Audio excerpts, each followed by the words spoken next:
नमस्कार मंडळी, S S food कट्टा या चॅनलमध्ये आपलं स्वागत आहे. आज आपण पाहणार आहोत मस्तपैकी असं हॉटेलपेक्षा पण जास्त चविष्ट बटाटा वडा सांबार घरच्या घरी कसा बनवायचा ते आज आपण पाहणार आहोत. व्हिडिओ शेवटपर्यंत नक्की पहा. चला तर आपण आता या रेसिपीचं प्रथम साहित्य बघून घेऊया. आपण आता सांबार बनवण्यासाठी लागणारं साहित्य आहे ते बघून घ्यायचं आहे. इकडे मी 1 कप तूर डाळ घेतलेली आहे.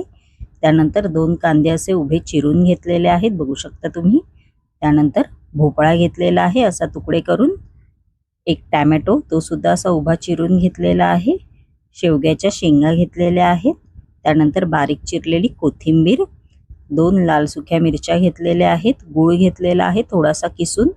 त्यानंतर 2 चमचे सांबार मसाला, 1 चमचा लाल तिखट मसाला, 1 चमचा हळद, अर्धा चमचा धणे पावडर, कढीपत्त्याची पानं घेतलेली आहेत, 1 चमचा मोहरी, अर्धा चमचा मेथी दाणे, चिमूटभर हिंग आणि चवीनुसार मीठ घेतलेलं आहे.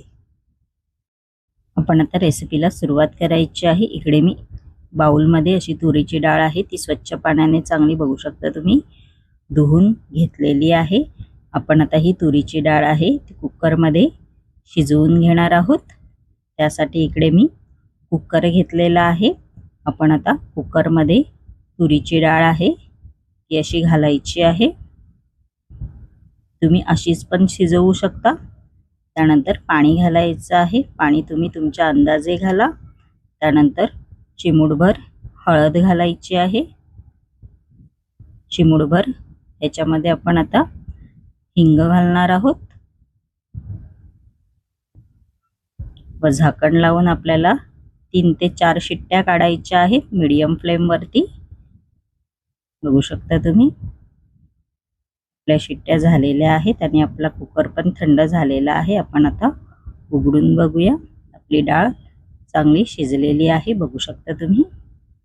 आपण आता ही रवीच्या साहाय्याने आपण आता ही थोडीशी घुसळून घ्यायची आहे. बघू शकता अशी घुसळवून घ्यायची आहे डाळ. बघू शकता आपली डाळ मस्तपैकी अशी झालेली आहे. आपण आता ही बाजूला ठेवून द्यायची आहे. चला तर आपण आता सांबार बनवायला सुरुवात करायची आहे. इकडे मी कढई घेतलेली आहे. कढईमध्ये आपण आता तेल घालायचं आहे. आपलं तेल गरम झालेलं आहे. आपण आता या तेलामध्ये मोहरी आहे ती घालायची आहे. मोहरी चांगली तडतडली पाहिजे. बघू शकता तुम्ही मोहरी आपली मस्तपैकी अशी तडतडलेली आहे. आपण आता याच्यामध्ये मेथी दाणे घालायचे आहेत. त्यानंतर कढीपत्ता घालायचा आहे व कांदा घालायचा आहे उभा चिरलेला. बघू शकता तुम्ही व कांदा चांगला परतवून घ्यायचा आहे.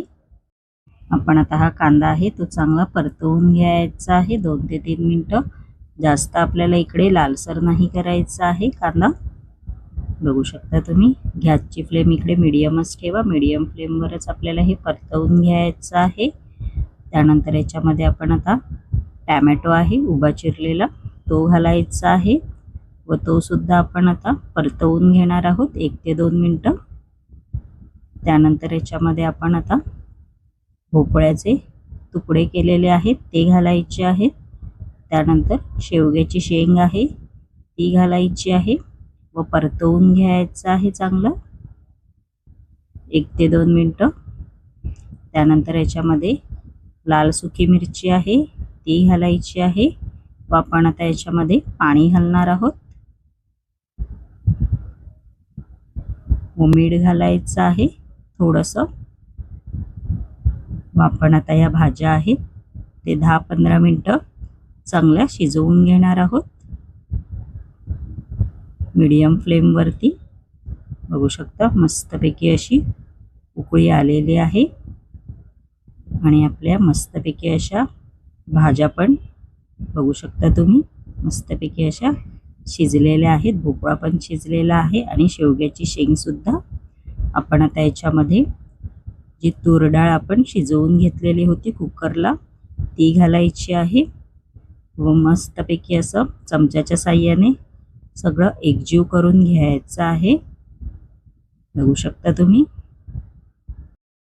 आपण आता याच्यामध्ये मसाले घालणार आहोत. लाल तिखट मसाला घालायचा आहे, त्यानंतर धणे पावडर आहे ती घालायची आहे, त्यानंतर सांबार मसाला आहे तो घालायचा आहे,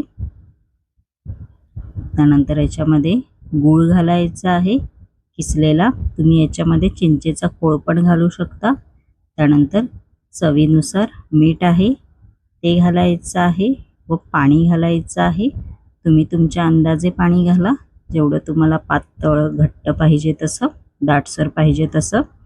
व परतवून घ्यायचं आहे व 10 मिनिटं मस्तपैकी ह्याला शिजू द्यायचं आहे. बघू शकता मस्तपैकी अशी सांबाराला उकळी आलेली आहे.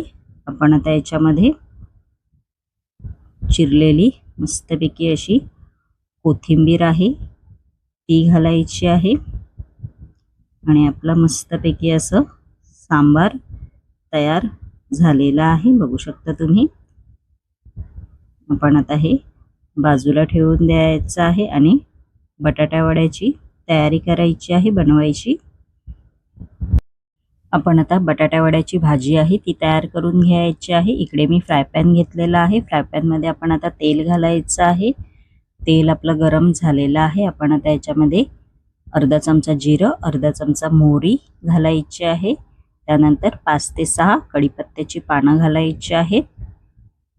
आलं, लसूण, हिरव्या मिरचीचा मी इकडे ठेचा केलेला आहे तो घालायचा आहे. इकडे मी 5 हिरव्या मिरच्यांचा वापर केलेला आहे.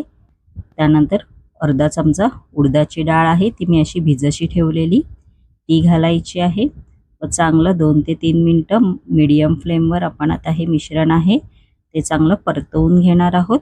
आपलं मिश्रण आहे ते परतवून झालेलं आहे.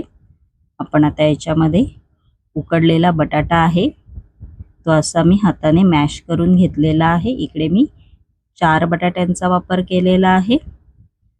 असं घालायचं आहे त्या फोडणीमध्ये. त्यानंतर याच्यामध्ये आपण आता हळद आहे ती घालायची आहे चिमूटभर. त्यानंतर चवीनुसार मीठ आहे ते घालायचं आहे व परतवून घ्यायचं आहे. गॅसची फ्लेम इकडे मीडियमच ठेवा. मीडियम फ्लेमवरच आपल्याला हे चांगलं परतवून घ्यायचं आहे, म्हणजेच एकजीव करून घ्यायचं आहे. चांगला मसाला आहे तो लागला पाहिजे बटाट्यांना. बघू शकता आपलं परतवून झालेलं आहे आणि आपली बटाट्याची भाजी सुद्धा एकदम मस्तपैकी अशी तयार झालेली आहे. आपण आता ही थंड होण्यासाठी ठेवून द्यायची आहे बाजूला. आपली बटाट्याची भाजी आहे ती चांगली थंड झालेली आहे. आपण आता याचे असे वडे तयार करून घेणार आहोत. असे गोल गोल करून घ्यायचे आहेत. बघू शकता तुम्ही. बाकीचे सुद्धा मी असेच करून घेतलेले आहेत. त्यानंतर आपण आता बेसनचं बॅटर तयार करायचं आहे. त्यासाठी इकडे मी बाउल घेतलेला आहे. बाउलमध्ये आपण आता 1 कप बेसन पीठ आहे ते घालायचं आहे. त्यानंतर 2 चमचे तांदळाचं पीठ घेतलेलं आहे ते घालायचं आहे. चवीनुसार मीठ आहे ते घालायचं आहे व थोडीशी आपण याच्यामध्ये हळद घालणार आहोत. आपण आता हे मिश्रण आहे ते चमच्याच्या साहाय्याने असं मिक्स करून घ्यायचं आहे. बघू शकता तुम्ही. असं मिक्स करून घ्यायचं आहे. त्यानंतर याच्यामध्ये आपण आता थोडं पाणी घालून मिक्स करायचं आहे. परत थोडं पाणी घालायचं आहे. परत असं मिक्स करून घ्यायचं आहे. बघू शकता असं बॅटर झालं पाहिजे. जास्त पातळ पण नाही आणि जास्त दाटसर पण नाही. आपलं बॅटर तयार आहे बेसनचं. नेहमीप्रमाणे तेल गरम करायला कढईमध्ये मी आधीच ठेवलं होतं. तेल आपलं कडकडीत गरम झालेलं आहे. आपण आता मस्तपैकी असे बटाटे वडे बनवायला सुरुवात करायची आहे. असा वडा आहे तो बेसनाच्या बॅटरमध्ये असा घोळवून घ्यायचा आहे. बघू शकता तुम्ही. आपण आता हे तेलात सोडायचे आहेत. Medium to high, high to medium फ्लेमवर आपल्याला मस्तपैकी असे वडे आहेत ते तळून घ्यायचे आहेत. खूप छान लागते हे वडे. बटाटा वडा सांबार बघू शकता तुम्ही. आपले मस्तपैकी असे बटाटा वडा तयार झालेला आहे. एकदम सोपी रेसिपी आहे ही. तर मस्तपैकी आपण आता बटाटा वडा सांबार असेंबल करून घ्यायचा आहे. अशी मस्तपैकी डिश घ्यायची आहे. असा सांबार घालायचा आहे डिशवरती व असे वडे ठेवायचे आहेत. वड्यावरती मस्तपैकी असं सांबार घालायचं आहे. त्यानंतर असा बारीक चिरलेला कांदा आणि शेव घालायची आहे आणि मस्तपैकी असं ताव मारायचा आहे बटाटा वडा सांबारवरती. तुम्ही हे असेच पण खाऊ शकता किंवा पावाबरोबर पण खाऊ शकता. आणि माझी ही रेसिपी जर आवडली असेल तर नक्की SS फूड कट्टा या चॅनलला लाईक, शेअर अँड सबस्क्राईबर करायला विसरू नका. धन्यवाद.